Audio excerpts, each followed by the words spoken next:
অপূর্ব লাগছে আকাশটা।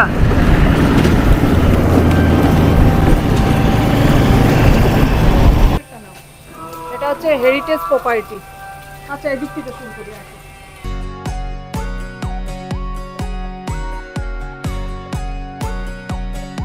ফিরে আসলাম বন্ধুরা আরো একটা নতুন ভিডিও নিয়ে। আরো একটা নতুন ভিডিও শুরু করতে চলেছি।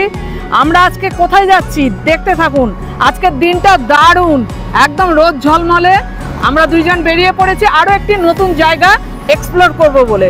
সঙ্গে থাকুন, দেখতে থাকুন বাইকার ব্লগার কাপল। বাইকার ব্লগার কাপল চ্যানেলে আপনাদের সবাইকে স্বাগত।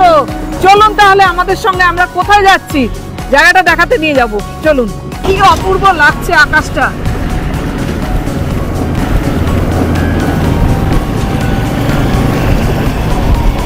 আকাশটা দেখুন, আকাশটা। পশ্চিমবঙ্গ রাজ্যে অবস্থিত হুগলি জেলার একটি জনপ্রিয় শহর কোন্নগর। প্রথমে এটি 90 সালে থাকলেও এটি নিজেকে পরিপূর্ণ শহর হিসাবে গড়ে তুলেছে। এই শহরের প্রাথমিক ও সার্বিক উন্নতির পিছনে ছিলেন মহাত্মা শিবচন্দ্র দেব। কোন্নগরের নাম 500 বছর পুরনো মঙ্গল কাব্যেও পাওয়া যায়। চলে এসেছি আমরা দক্ষিণেশ্বরের কাছে। আজকে আমরা যাচ্ছি কোন্নগরে অবনীন্দ্রনাথ ঠাকুরের বাগান বাড়িতে। তাহলে চলুন। এখান থেকে হুগলি শুরু হলো। চলে এসেছি বন্ধুরা আমরা কোন্নগরে অবনীন্দ্রনাথ ঠাকুরের বাড়ির সামনে। এই বাগান বাড়িটি কোন্নগরের পৌরসভার দ্বারা পরিচালনা করা হয়। বড় গেট ধরে ঢুকতেই রাস্তার দুই ধারে সাবুদানা গাছ সারি সারিভাবে রয়েছে।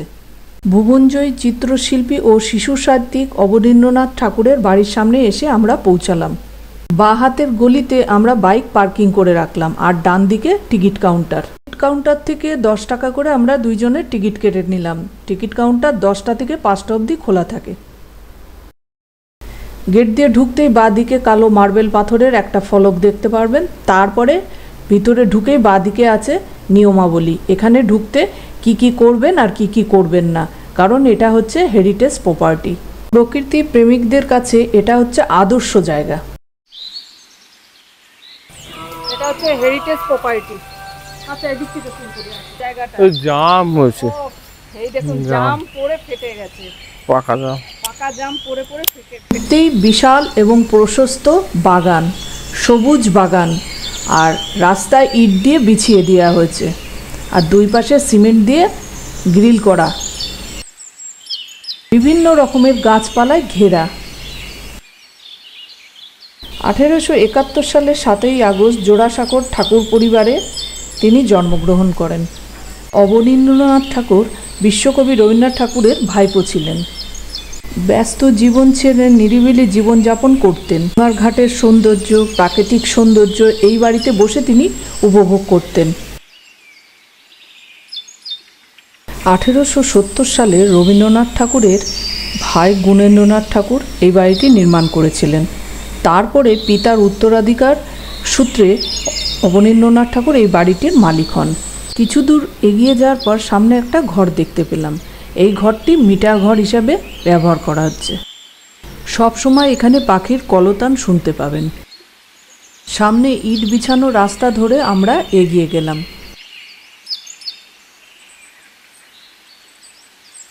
সামনেই রয়েছে বড় একটা অ্যাকোরিয়াম, যেখানে বিভিন্ন টাইপের মাছ রাখা হয়েছে।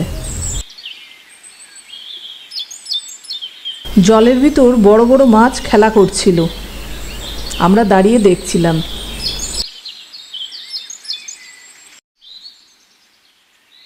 এই জায়গাটায় আসলে আপনাদের ভীষণ ভালো লাগবে, মনে হবে আপনারা শান্তিনিকেতনে চলে এসেছেন, কারণ এত গাছপালা আর ছায়াছন্ন জায়গা, মানে এক অন্য পরিবেশ। নিত্যদিনের ব্যস্ত জীবনযাপনের থেকে একটু সময় করে চলে আসুন এই জায়গাটায়। সবুজের মধ্যে, সবুজায়নের মধ্যে একটু নিরিবিলিভাবে কাটিয়ে যান। ঘরে আগে বাড়িতে ঢুকবে, বাড়িতে ঢুকবে আগে। না, আমি ওই দিকটা চলো ঘুরে নিই, তারপর বাড়িতে যাচ্ছি। তবে এদিক দিয়ে মাটিতে তো কাদা হয়ে গেছে। মাটি দিয়ে না, এই রাস্তা দিয়ে যাবে। সাইড দিয়ে বাড়িটির ভিতরেও ঢোকা যায়, কিন্তু আমরা সোজা দিক দিয়ে বাড়িটির ভিতর প্রবেশ করলাম। কবি ও সাহিত্যিক এবং চিত্রশিল্পীদের জন্য এই জায়গাটা হচ্ছে একদম বেস্ট, তাই উনি এই জায়গাটা বেছে নিয়েছিলেন। আমরা চলে এসেছি বাড়িটির সামনে। সাদা ধবধবে একতলা বাড়ি, কড়ি বর্গার ছাদ এবং উঁচু খিলান। আর ওপার থেকে গঙ্গার হাওয়াতে আমাদের মন প্রাণ একদম জুড়িয়ে দিয়েছে। এত হাওয়া দিচ্ছিল, ভীষণ ভালো লাগছিল।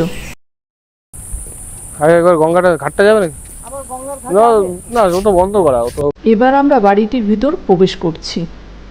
এখানে কবিতা, আবৃত্তি, রবীন্দ্রসঙ্গীত চর্চার জন্য হেরিটেজ প্রপার্টি। এটা সপ্তাহে 7 দিন খোলা থাকে, 10টা থেকে 5টা অবধি খোলা থাকে। ভিতরে খাবার দাবার নিয়ে প্রবেশ করা একদম নিষেধ। এই বাড়িটিকে আর্ট গ্যালারি বলা যায়। ইন্ডিয়ান সোসাইটি অফ ওরিয়েন্টাল আর্টের নির্মাতা ছিলেন উনি। স্বদেশের মূল্য সেটা ইন্ডিয়ান আর্টের মাধ্যমে জনসাধারণের কাছে তুলে ধরেন। বাড়ির উপরটা দেখাও, ছাদের উপরটা দেখো। ছাদের এই পুরো ফ্যান সেই কড়িকাঠের বাড়ি। মিউজিয়ামে আছে বিখ্যাত পেন্টিং ভারত মাতার 1905 সালের আঁকা ছবি। ঢুকতেই ভারত মাতার ছবি দেখলাম এবং তার পরনে গেরুয়া বসন। আরও অনেক ছবি এখানে আঁকা আছে, সেগুলো আমরা দেখতে পেলাম। যেটা মডার্ন ইন্ডিয়া পেন্টিংয়ের উদ্ভব ঘটিয়েছিলেন। 1900 সালে উনি আঁকেন পাসিং অফ শাহজাহান।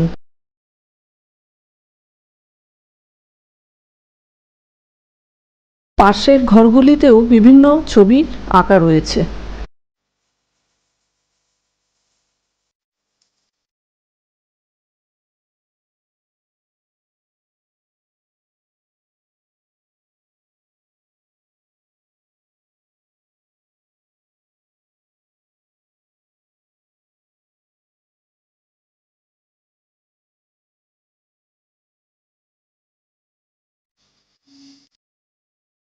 এই ছবিগুলো কিন্তু পরে আবার তৈরি করা হয়েছে তার এর থেকে, পুরোনো ওনার ছবি, আঁকা ছবির থেকে আবার নতুন করে তৈরি করা হয়েছে।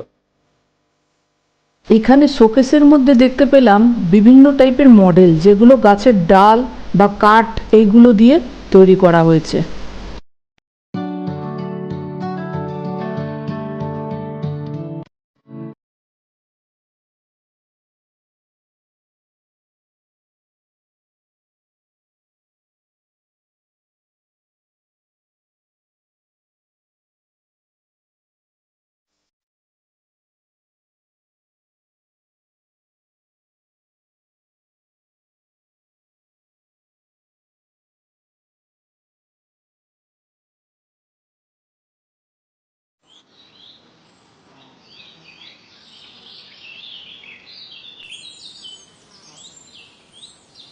একদিকে গঙ্গার হাওয়া আর একদিকে সবুজের সবুজায়ন, এ এক অপূর্ব অনুভূতি। এবার আমরা ইটের রাস্তা ধরে ডান দিকে যাচ্ছিলাম, আর ডান দিকে যেতেই দেখলাম একটা মাজার। গঙ্গার এত তীব্র হাওয়া আসছিল, ভীষণ ভালো লাগছিল।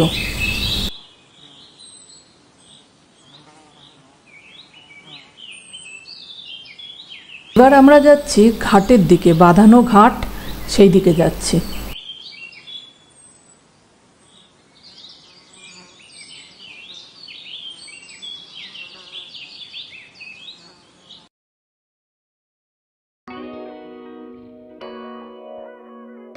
সিঁড়ি বেয়ে যখন গঙ্গার ঘাটের দিকে যাচ্ছিলাম, অপূর্ব লাগছিল, এত হাওয়া, আর হাওয়াতে ভীষণ ভালো লাগছিল।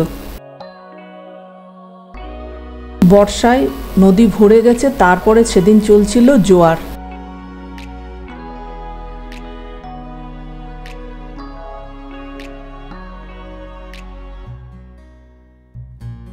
গঙ্গার মুক্ত হাওয়া, জলের ঢেউ, আর একদিকে রয়েছে সবুজায়ন, আর তার উপরে অর্থাৎ আমাদের মাথার উপরে রয়েছে নীল আকাশ আর তুলোর মতো মেঘ। এক অপরূপ সৌন্দর্য। এই সৌন্দর্য বর্ণনা করা যায় না, এগুলো অনুভব করে বুঝতে হয়। এই সৌন্দর্য উপভোগ করতে এত ভালো লাগছিল, বাড়ি যেতে ইচ্ছা করছিল না, কিন্তু বাড়ি তো যেতেই হবে, তাড়াতাড়ি বাড়ি ফিরতে হবে, তাই আমরা তাড়াতাড়ি এখান থেকে বেরিয়ে পড়লাম।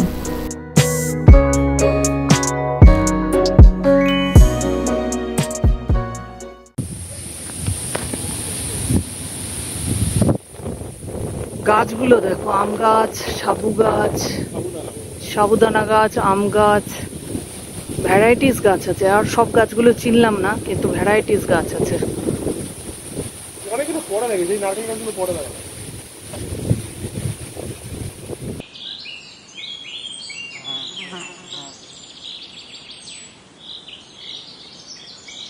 এবার আমরা যাচ্ছি কাঁঠাল গাছের তলায়, যেখানে চিত্রশিল্পী এবং শিশু সাহিত্যিক শ্রী অবনীন্দ্রনাথ ঠাকুর বিশ্রাম করতেন। সেই জায়গাটায় এখন আমরা যাচ্ছি।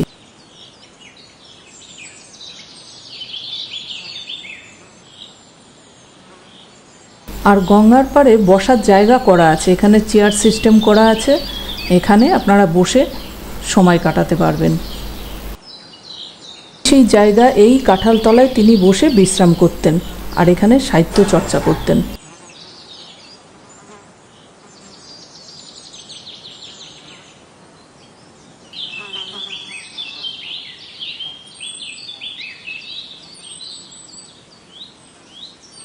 কিছু দূর এগিয়ে গিয়েই দেখলাম একটা অনেক বড় পুরনো বট গাছ, আর এর ঝুড়িগুলো মাটির সঙ্গে মিশে গেছে। ওখানে একটা সাইনবোর্ড লেখা আছে, বিষধর সাপ হইতে দূরে থাকুন। সামনে এগিয়ে গেলেই বাঁদিকে বসার জায়গা করা আছে, এটা সিমেন্ট দিয়ে বাঁধানো। দেখলে মনে হবে গাছের গুঁড়ি কেটে এখানে বসার ব্যবস্থা করা হয়েছে।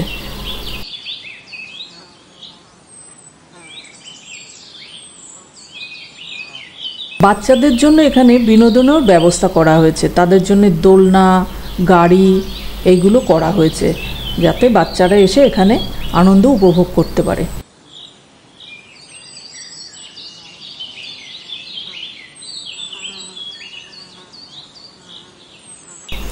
কিছু দূর এগিয়ে গেলে একটা পালকি দেখতে পাবেন।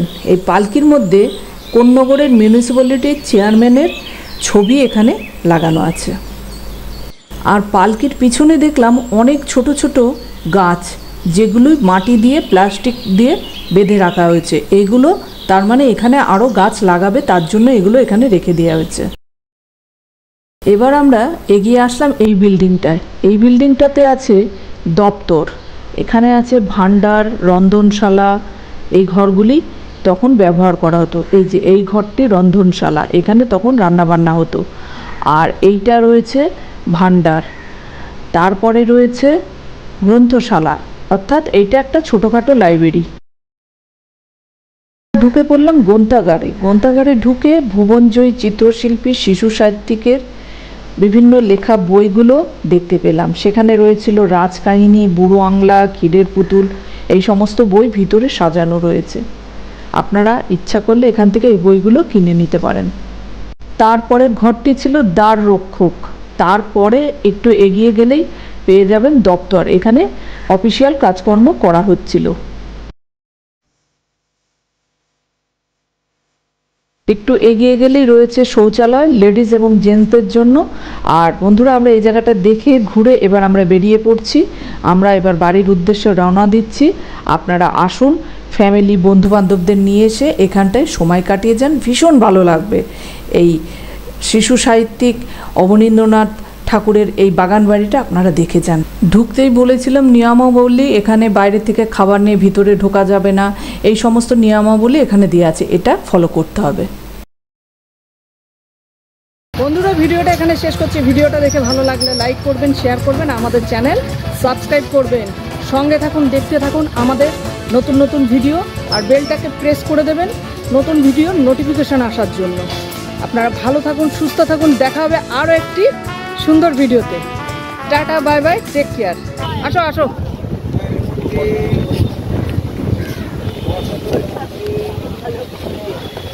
ওই যে দূরে দেখা যায় রামধনু,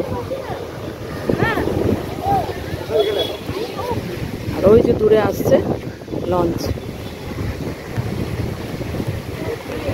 বালি ব্রিজ।